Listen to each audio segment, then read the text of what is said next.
announcements. Under invited guests, we have the Board of Commissioners would like to welcome Mr. Matthew Chambers to give us update from the Paulding County Fire Advisory Board. Matthew, come forward and come to the lectern if you would, please.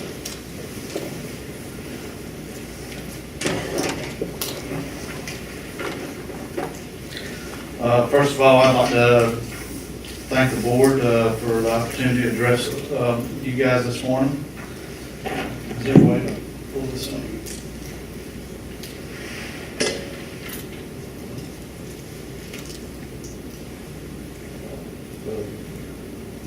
And y'all all have a copy of this in your hands, is that correct? Mm-hmm. Yes. Okay, I want to start off first with a quick history lesson of how the Fire and Rescue Advisory Board come to be. And fire tax got voted in by the public to fund the fire and rescue in 2006 and began funding in the fiscal year of 2008. And the Paulding County Fire and Rescue Advisory Board was created by the Paulding County Board of Commissioners in 2010, having set duties to review, analyze, and assess county revenue and expenditures dedicated to the Paulding County Fire and Rescue Bureau, along with the needs of public safety and financial concerns for the citizens of Paulding County.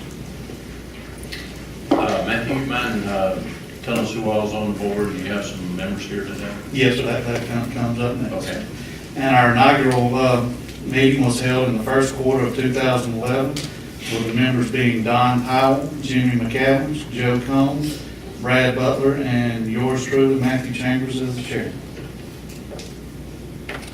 And over the last year or so, we have been assessing the revenue coming in versus the projected expenditures for the county and the Fire and Rescue Bureau. And the current revenue and budget assessment indicates that the Fire and Rescue Bureau will incur a budget shortfall in the fiscal year of 2014. And this shortfall is obviously determined because of the rapid decline in property value assessments, resulting in declining revenue being collected even over the course of years with a decline in revenue from property taxes. That's where most of our funding comes from. And I've got here listed from fiscal year of 2011, we had a drop of 5.8% in collections, and that has escalated on to 2012, and this is fiscal year, of a decline of 8.7% from the previous year, and also in 2013, 15% decline from that previous year. So as you can tell, it's the property value declining and the assessments and the revenue coming in is drastically creating a shortfall. And we've been running real good up until we start to hit this, and everything that we have assessed, that's when we're going to hit a budget shortfall, is the fiscal year of 2014. Which is not the budget year coming up, it is the next. Right, it would be the digest year of 2013, and then it would be applied on 2014, and that's when the best of our assessment, that's when it's going to take place. So when the budget starts in July 1st of 2013, that would be the start of Yes, that sir. year's budget. Yes, sir. You will not have enough to operate. Yes, sir. And going over all the facts and figures provided by the staff, and by the way, they did a wonderful job.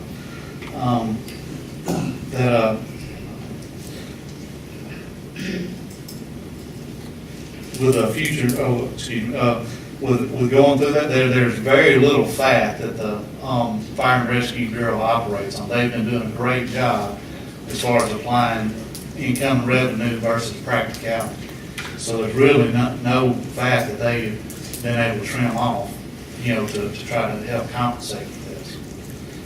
And the future needs that we have upcoming are substantial. We have a fire and rescue station that needs to be incorporated to support the Paulding County Airport and the surrounding community, and also add a substation to serve the New Georgia community, which both of these stations would improve public safety and reduce ISO ratings, resulting in lower homeowner insurance premiums, affecting over 1,600 homes Now, for those two. even though you talk about the station there at the airport, Yes, that's sir. really it's really a central location for a Yes. hole you have anyway. Yes, sir, it will serve the airport's needs and the surrounding community. Which And you don't, which is- you right. can't serve from Yorkville, and you can't serve from Exactly. Dallas now, so it's really Right. a central place. So it's kind of an important thing as far as, public safety, along with the airport and stuff too, that it incorporates the community also. I think that's some of the highest ISO ratings we have in the county in that vicinity. Mhm.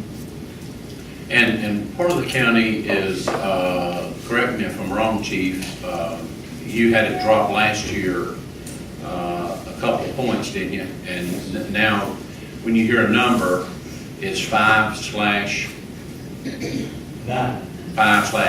So what we're working on is that 9 side, and everything we add helps lower that. And when that rating comes out, then that's how your insurance people figure your insurance, correct? The class 9 can be a home. Just step if you don't mind. The class 9 can be a home owner that doesn't have a fire hydrant within 1,000 feet, or if they're over 5 miles from a fire station. And we have several areas that are over 5 miles in between fire stations, and those people are getting higher rates applied by their insurance company. They're actually just Googling it and finding out and applying it. There's nothing we can do about that, except try to fill in those gaps in the future with some stations. And we've discussed the substations. Okay. But yes, it has to do with our response, our ability to perform, and ISO. That's how our planning goes for the future stations. Right, thank you. Sorry, man. No, that's perfect. And also, we have a proposed minimum of 21 new hires within the next 5 years to accommodate that growth with the new substations and the new airport station. And of course, that 21, it's not that 21 will be there at one time, but you run 3 shifts, 24 hours a day, 7 days a week. Yes. So that's Yes. why you talk about 2 guys working at a substation, really that's 6 guys working at a Right. substation. Yeah, exactly. It's not just 21 guys that, scattered about the, they will, just like you said, in their shifts and everything, so.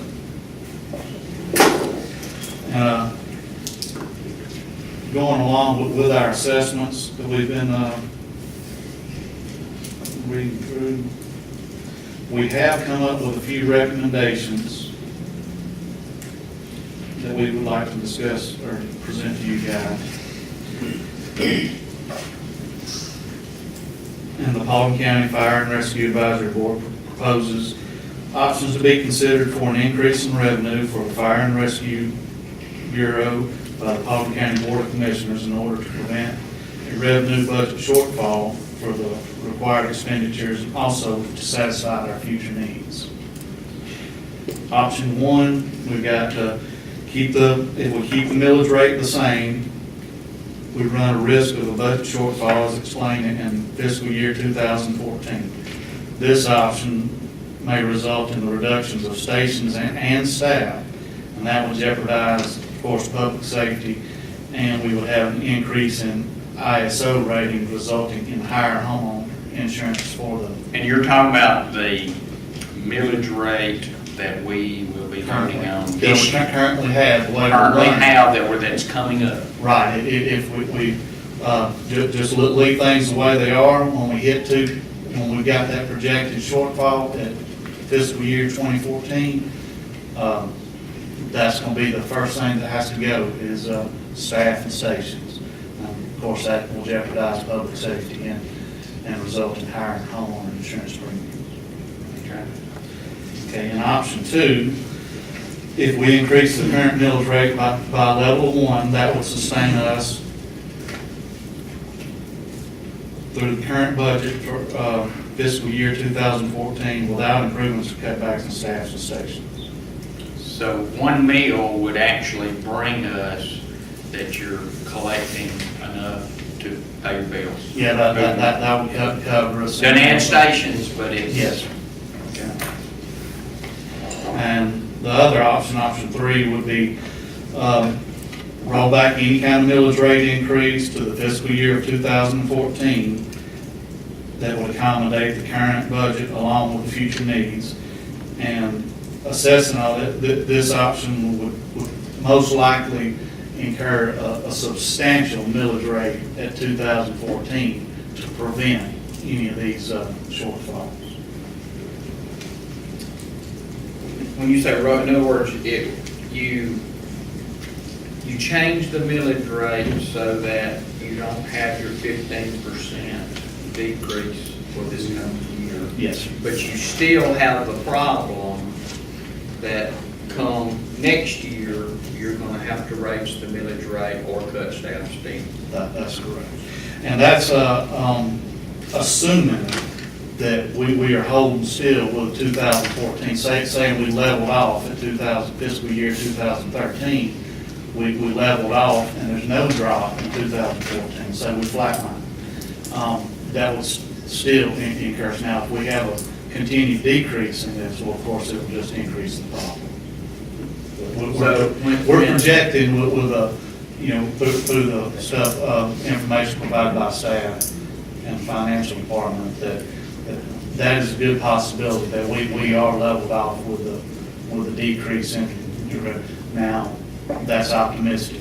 Nobody can see, it may even drop even more.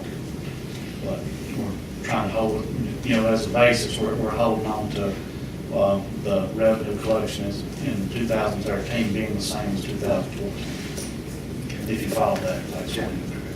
Let me ask you something, Matthew. Yes, sir. You talk about the millage increase, doing something, not doing something. In 2006, when we all went to the polls and voted, the citizens voted for the fire tax, correct? Yes, sir. And they voted for up to, was it 5 mills? I believe that is correct. Yes, Okay. sir. And right now, what are we at, 2? I have to double check it. We're serving Yes. 2 mills. Yes. So we started it at 2 mills. Right. And we've held it at 2 mills. And now, really, the only reason we're even talking about this is because of the decrease in property values, Yes, sir. is really it. Yes, sir, and from 2006, all the stuff that we've analyzed, everything's been running so good, and practical. It's just that's where we're coming to, it's just the decrease in revenue every year is going to catch up to us in 2014. So basically, the citizens voted for up to 5 mills. We started with 2, and you're here today kind of letting us know where we stand financially. Yes, sir. To make a decision over the next couple of years. Yeah, trying to give you We don't guys get caught ample short. time, which we know you guys have been doing also, doing cutbacks and trimming off fat off the budget and everything, and we just, in a nutshell, we don't want you guys to get caught like some of the other stuff you see on the news where, they didn't know they had a shortfall coming until it's too late, and then they have to do something drastic. And in short, we don't want to put you guys in that situation and jeopardize public safety at the same time. Thank you. In other words, we have 3 options. We could do nothing this year, and next year, you don't have enough money to pay for that. We could raise the millage rate by 1 mil, and that would solve the problem for the current year, 2014. Yes, sir. Wouldn't give us improvements, but it will allow us to sustain where we are. We could roll back the millage rate so that you don't collect any less, but you still don't collect enough, and you still got to raise the millage rate again in 2014. Yes, sir, and if that takes place, of course, it It would be have higher. to be substantial, to Right. get caught back up to fund. Basically, funding staff and stations is all that the budget takes care of. You're actually taking in, right now, as Todd said, due to this continued decrease in revenue, you're actually spending more than you're taking in. And that's why if you don't raise the millage rate now, you're going to use your fund balance. Right, yes, sir. And so then you're gonna have to raise the millage rate enough to help put back some, to have a cushion, because you don't have one anymore, Yes. and to fall. And that's basically it. When 2006, we pretty much had money banked in. Right. And it's, the bank's running dry And two mills in 2008, we took in enough, 2 mills took in enough to pay your current budget, to pay all your expenditures that you currently have, correct? Yes, sir. And that's the way it was all built. It's just the value kept going down and down and down, and we did not change the millage rate. That's correct. And now you're not collecting enough. And, property values have fallen, counting this year, 43% It's very since close. '09. Let me ask you this may be a question for the chief. We're looking at doing something this year, next year, just kind of taking a look at all this right now. If we're not careful and we use our fund balance that you have, which is what we're gonna do if we don't do something, then I would imagine, we've talked about some substations. I would imagine that's gonna take longer for us to be able to do something with some substations. Is that correct, Chief? Because that's been one of the number one topics I've had in some of the subdivisions that Yes. I've met with over the last 4 months. And basically what we have improvements and stations planned with SPLOSH. We have the money, it's building up. However, to staff them is part of the fire tax, so we can't do one without the other. Right. I can build the stations, but I can't staff them. And that's part of it, yes. That's kind of what we shared in one of the subdivisions a couple of weeks ago, and that was one of their concerns was, are y'all gonna have some substations to where we can get some insurance relief? We have those planned, and basically since the fire tax was voted in, we were adding what people we could under the general fund for years. And once we got the fire tax, we did some planning with Tabitha, and we hired approximately 30 people since 2009 to staff the existing stations. So we got a pretty good staff right now. There are some improvements we could use, but right now our existing stations are staffed adequately. But in order to build new stations, add substations, or improve it all with the SPLOSH that we have projected, we have to have the staff. So we can't move forward with anything without those two together. And know that the money will be there, because once we add that staff, our income just keeps rising as far as salaries. And then when the fire tax, if it ever runs short, it runs out, and that's where we're at. We're just there. Who knows how long it'll last, but that's why we have to be very careful about how many we do add and how much our balance is. Matthew, how often does your advisory board meet? At least 4. This was an idea born out of Commissioner Post 1, Larry Ragsdale. It appears to have worked very, very well for the help you guys needed to do some planning. It's working very well. I appreciate all the guys you've appointed. We've had long meetings to try to get them involved in how our planning and our budget works, and they've grasped it very quickly and are very supportive of us and understand what we're needing to do to go forward. So they're a good group. Commissioner Russell, I thank you for doing that. You're welcome. Good idea. Yeah, and I've talked to neighboring counties about their fire and rescue, and every one of them said they wish they had incorporated something like that, especially the ones you see on the news that have safety equipment, problems and stuff. And, they're already in budget shortfalls and don't have the money to improve the firefighters' equipment. And so that's kind of another thing we're trying to head off for you guys that you didn't get caught with that kind of money. Anything else? Thanks for the great information. Thank you. Appreciate Thank you. Thank you for the Thank you. job y'all done. Bid awards, there's none. Reports from committees and departments.